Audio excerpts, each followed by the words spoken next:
दोस्तों, हमारी पृथ्वी और मिस्ट्री का एक अनोखा वास्ता है। देखा जाए तो साइंस ने इतनी तरक्की कर ली है कि हर रहस्यमय चीज को सुलझाना मुमकिन सा लगता है, मगर फिर भी हमारे आसपास कई ऐसे किस्से सुनने को मिलते हैं जिन्हें सुलझाना वैज्ञानिकों के लिए भी लगभग नामुमकिन है। हमारे वैज्ञानिकों और रिसर्चर्स के लिए भी कुछ इसी तरह का रहस्य बन चुका था मलेशिया एयरलाइंस का एक जहाज MH370, जो अचानक हवा में गायब हो गया था, वो भी 227 पैसेंजर के साथ। अब सवाल ये उठता है कि इतना बड़ा जहाज गायब कैसे हो सकता है? उसे आसमान निकल गया या फिर समुद्र? और फिर क्या हुआ मौजूद 227 पैसेंजर के साथ? आज की इस वीडियो में हम जानेंगे रहस्यमय मलेशिया एयरलाइंस MH370 के बारे में। हेलो दोस्तों, स्वागत है आपका हमारे चैनल एपिक नॉलेज में। 8 मार्च 2014 यानी करीब 9 साल पहले मलेशिया एयरलाइंस MH370 को कुआलालंपुर से उड़ान भरने के लिए तैयार किया गया और उसे चीन की राजधानी बीजिंग में पहुंचना था, जिसमें 2 पायलट और 10 केबिन क्रू 227 पैसेंजर मौजूद थे, जिसमें लगभग पैसेंजर चीन के ही थे।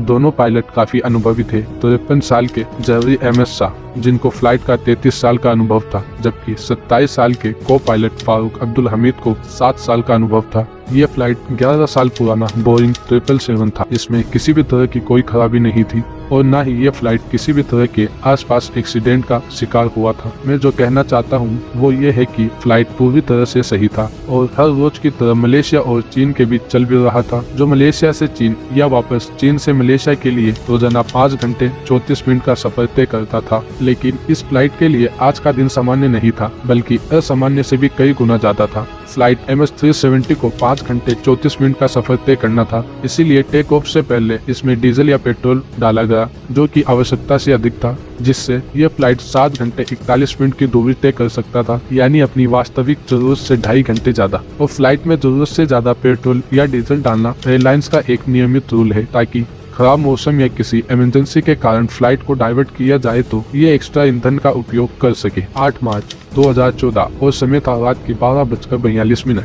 जब फ्लाइट MH370 ने हर रोज की तरह कुआलालंपुर से उड़ान भरी। सीनियर पायलट जर्री कुआलालंपुर ATC यानी एयर ट्रैफिक कंट्रोल टावर के सीधे संपर्क में था। उड़ान भरने के बाद विमान ने अपनी दिशा दक्षिण चीन सागर की ओर मोड़ ली और 20 मिनट बाद यानी 1:09 पर फ्लाइट के ट्रांसपोंडर ने अपने लाइव GPS लोकेशन को कुआलालंपुर ATC टावर पर भेज दिया। ट्रांसपोंडर का अपनी करंट लोकेशन भेजना ऑटोमेटिक होता है। अभी तक सब कुछ सही चल रहा था। उसके 10 मिनट बाद यानी 1:19 पर फ्लाइट MH370 ने मलेशिया ATC को छोड़कर और वियतनामी ATC में इंटर हुआ। तब कुआलालंपुर के कंट्रोल टावर से आखिरी बार सीनियर पायलट जर्री से संपर्क किया और कहा अब फ्लाइट MH370 को वियतनाम के हो ची मिन्ह शहर के कंट्रोल टावर से संपर्क करना चाहिए। सीनियर पायलट कैप्टन जर्री ने यह मैसेज सुना और इसका जवाब भी दिया, लेकिन न तो कुआलालंपुर के कंट्रोल टावर और न ही कैप्टन जर्री को पता था कि ये मैसेज फ्लाइट MH370 का अंतिम मैसेज होने वाला था। इस वक्त फ्लाइट को उड़ान भरे हुए 37 मिनट हो चुके थे। आमतौर पर ऐसा होता है कि जब तक विमान अपनी मंजिल पर नहीं पहुंच जाता, तब तक विमान रास्ते में आने वाले किसी भी बड़े हवाई अड्डे के ATC टावर के संपर्क में रहता है और इसी तरह यहाँ भी होने की उम्मीद थी। लेकिन अब तक जो कुछ भी सही चल रहा था वो अब अजीब होने लगा और उनके आखिरी मैसेज के ठीक 3 मिनट बाद यानी 1:21 पर MH370 अचानक रडार से गायब हो गया। यानी प्लेन अब किसी भी ATC से कनेक्टेड नहीं था, ना तो कुआलालंपुर और ना ही हो ची मिन्ह से। अब फ्लाइट दोनों रडार से पूरी तरह से गायब हो चुका था। लेकिन कुआलालंपुर टावर के लिए यह बिल्कुल नॉर्मल था, क्योंकि उन्होंने सोचा था कि MH370 अब वियतनामी हवाई क्षेत्र में इंटर हो चुका है, इसीलिए फ्लाइट उनके रडार से गायब हो गया होगा। लेकिन जब हो ची मिन्ह कंट्रोल टावर ने फ्लाइट MH370 को अपने रडार से गायब होते देखा, तब उन्हें लगा कि कुछ गड़बड़ है। उन्होंने तुरंत कप्तान से संपर्क करने की कोशिश की, लेकिन कप्तान की तरफ से कोई जवाब नहीं मिला। अगले 18 मिनट तक हो ची मिन्ह टावर ने MH370 से संपर्क करने की कोशिश की, लेकिन फिर भी कप्तान की ओर से कोई जवाब नहीं मिला। और फिर हो ची मिन्ह टावर ने कुआलालंपुर टावर से संपर्क किया और उन्हें करंट सिचुएशन के बारे में बताया। अब सामान्य तौर पर ऐसी कंडीशन में रेस्क्यू सेंटर को 1 घंटे के अंदर सूचना देनी होती है, लेकिन कुआलालंपुर कंट्रोल टावर ने 4 घंटे के बाद रेस्क्यू सेंटर को इन्फॉर्म किया और तब तक बहुत देर हो चुकी थी। सुबह के करीब 6:15 हो चुकी थी और यही वो वक्त था जब MH370 370 को बीजिंग में उतरना था। सभी को उम्मीद थी कि फ्लाइट सही समय पर बीजिंग में लैंड हो जाएगी, लेकिन वहां से भी कोई पॉजिटिव खबर नहीं मिली। सुबह के 6:32 पर उस जगह पर सर्च ऑपरेशन शुरू कर दिया गया जहां से विमान गायब हुआ था। 7 देशों के 34 जहाजों और 28 एयरक्राफ्ट ने फ्लाइट MS-370 को थाईलैंड की खाड़ी और दक्षिण चीन सागर की सीमा पर ढूंढना शुरू किया, लेकिन अनफॉर्चुनेटली फ्लाइट का कोई पता नहीं चल सका। तब तक ये खबर टीवी, न्यूज, वेबसाइट और सोशल मीडिया फैल चुकी थी। पूरी दुनिया को इस घटना के बारे में पता चल चुका था। कई देशों की सर्च टीम भी इस सर्च ऑपरेशन का हिस्सा बन चुकी थी। सभी रडार से विमान का अचानक गायब होने का कारण कोई नहीं समझ पा रहा था। आखिर विमान गया तो गया कहाँ? और भले ही ये समुद्र में डूब गया हो, लेकिन इतना बड़ा विमान होने के कारण कुछ मलबे के देख जाने की उम्मीद थी।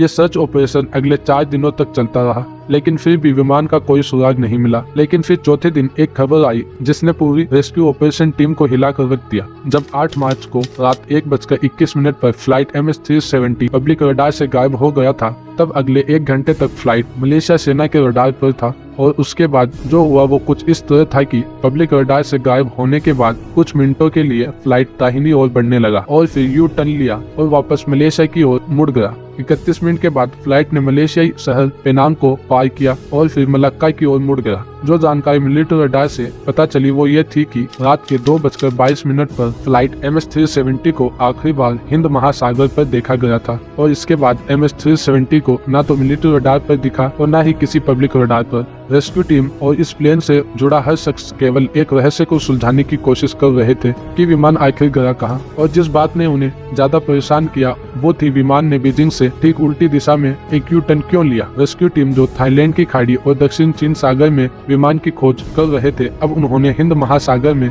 अपनी खोज चालू कर दी। लेकिन हैरानी की बात यह थी कि यहाँ भी विमान का कोई पता नहीं चल सका। अगले कुछ दिनों के बाद एक और जानकारी सामने आई और एक बार फिर इसने पूरी सिचुएशन को बदल कर रख दिया। जब हवाई जहाज रात 2:22 पर मिलिट्री रडार से गायब हुआ था, उसके बाद वो एक सैटेलाइट से कंटिन्यू कनेक्टेड था। यहाँ मैं आपको बता दूं कि जब उनका खुद का कम्युनिकेशन सिस्टम किसी वजह से फेल हो जाता है, बोइंग हवाई जहाजों के लिए सैटेलाइट से संपर्क करना सामान्य बात है। विमान ने ऑटोमेटिकली 35,000 किलोमीटर दूर एक सैटेलाइट से संपर्क करने का प्रयास किया था। इस सैटेलाइट पर सेव डेटा की मदद से विशेषज्ञों ने एक जटिल थ्योरी दी, तो आखिरकार फ्लाइट MS-370 की अगली चाल के बारे में भी पता चल गया कि मलेशियाई विमान ने सैन्य रडार से गायब होने के बाद अगले 5 घंटे तक इसी दिशा में हिंद महासागर के ऊपर उड़ रहा था। सुबह 8:19 पर विमान ने आखिरी बार सैटेलाइट से जुड़ने की कोशिश की थी और ये MS-370 का आखिरी सिग्नल था। इसके बाद न तो विमान ने किसी अन्य सैटेलाइट से संपर्क किया और न ही किसी अन्य रडार पर दिखा। जिस वक्त रेस्क्यू टीम ने विमान की तलाश शुरू की थी, उस वक्त विमान वास्तव में उड़ रहा था, लेकिन उसकी लोकेशन वहां से काफी दूर थी। विशेषज्ञ और जांच टीम का मानना है इस घुमावदार जगह पर आने के बाद सैटेलाइट से फ्लाइट का कनेक्शन टूट गया और हिंद महासागर और ऑस्ट्रेलिया से 2000 किलोमीटर पश्चिम में यानी कोलालमपुर से उड़ान भरने के बाद इस घुमावदार जगह तक पहुंचने में फ्लाइट MS-370 को 8 घंटे लगे होंगे और विमान में कुल ईंधन भी इतना ही था। इसीलिए इस बात की संभावना है कि ईंधन समाप्त होने के कारण MS-370 किसी घुमावदार जगह से टकराया होगा और इसके बाद यहाँ गहरे समुद्र में सर्च ऑपरेशन शुरू किया गया। MS-370 का पता लगाना बेहद जरूरी था, क्योंकि जब तक विमान और उसका ब्लैक बॉक्स नहीं मिल जाता तब तक पता नहीं लगाया जा सकता कि दुर्घटना से पहले विमान के अंदर क्या हुआ था। विमान की तलाश का सिलसिला महीनों नहीं बल्कि कई सालों तक चला, लेकिन विमान का कोई पता नहीं चल सका। 3 साल बाद डीप सी ऑपरेशन को आखिरकार रोक दिया गया, जिसमें $160 मिलियन से ज्यादा खर्च किए गए थे।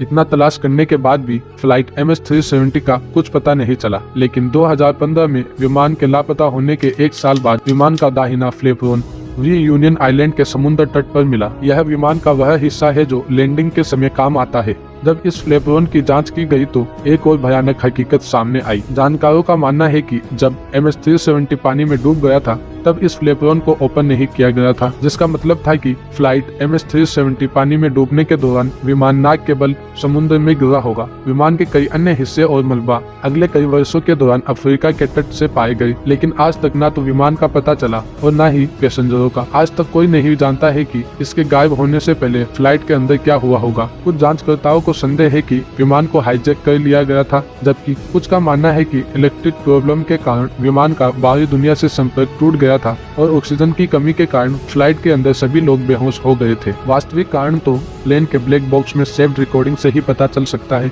जो प्लेन समेत हिंद महासागर में कहीं गायब है। फरवरी 2022 MS-370 के लापता होने के पूरे 8 साल बाद विमान के एक बार फिर मिलने की उम्मीद थी। रिचर्ड ग्रोफे, एक ब्रिटिश रिटायर्ड एरोस्पेस इंजीनियर, ने दावा किया है कि उसने विमान की वास्तविक स्थिति का पता लगा लिया है। जिस जगह के बारे में रिचर्ड ने दावा किया है, वो जगह हिंद महासागर के उसी घुमावदार क्षेत्र में मौजूद है।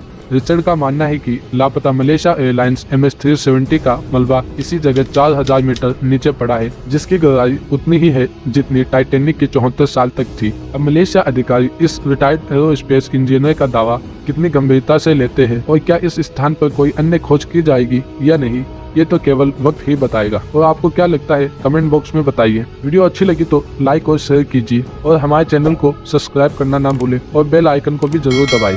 मैं मिलता हूँ आपको नेक्स्ट वीडियो में, तब तक बाय।